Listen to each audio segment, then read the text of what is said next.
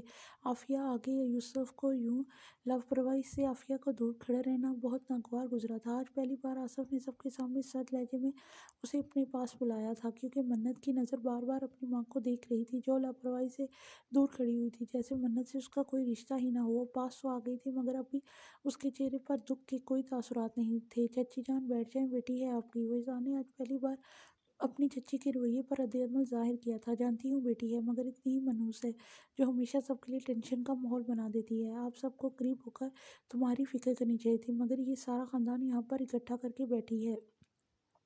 عافیہ بیگم نے ہمیشہ کی طرح منہ کھولتے ہی منت کے لیے زہر اگلا تھا۔ چچی پلیز، آج کے بعد کبھی بھی میری بیوی کے لیے اس طرح کا لفظ استعمال مت کرنا۔ میں آپ کی بہت عزت کرتا ہوں، میرے لیے آپ اتنی ہی احترام کی قابل ہیں جتنی کہ میری امی جان، مگر میں منت کے لیے ایسے جملے دوبارہ برداشت نہیں کروں گا۔ آج وجدان کے صبر کے بند ٹوٹ گئے تھے۔ وہ چچی کو ہمیشہ منت کے ساتھ ایسا رویہ اختیار کرتے دیکھتا تھا، مگر آج منت اتنی تکلیف میں تھی، اس کے باوجود عافیہ بیگم ایسے الفاظ وجدان کے دل میں نشتر کی طرح چبھے تھے۔ وہاں پر کھڑے ہر شخص کو عافیہ کے الفاظ بہت برے لگے تھے۔ عافیہ، کبھی سوچ سمجھ کر بھی بول دیا کرو، یہ بیٹی ہے ہماری، اس وقت وہ کتنی تکلیف میں ہے۔ آصف نے غصے سے عافیہ کی جانب دیکھا تھا۔ بچپن سے منت نے جوانی کا سفر طے کر لیا تھا، مگر عافیہ کا رویہ منت سے نہیں بدل سکا تھا۔ وہ کل بھی منت سے اتنی نفرت کرتی تھی، اور آج بھی منت سے اتنی نفرت کرتی تھی، مگر وہ یہ نفرت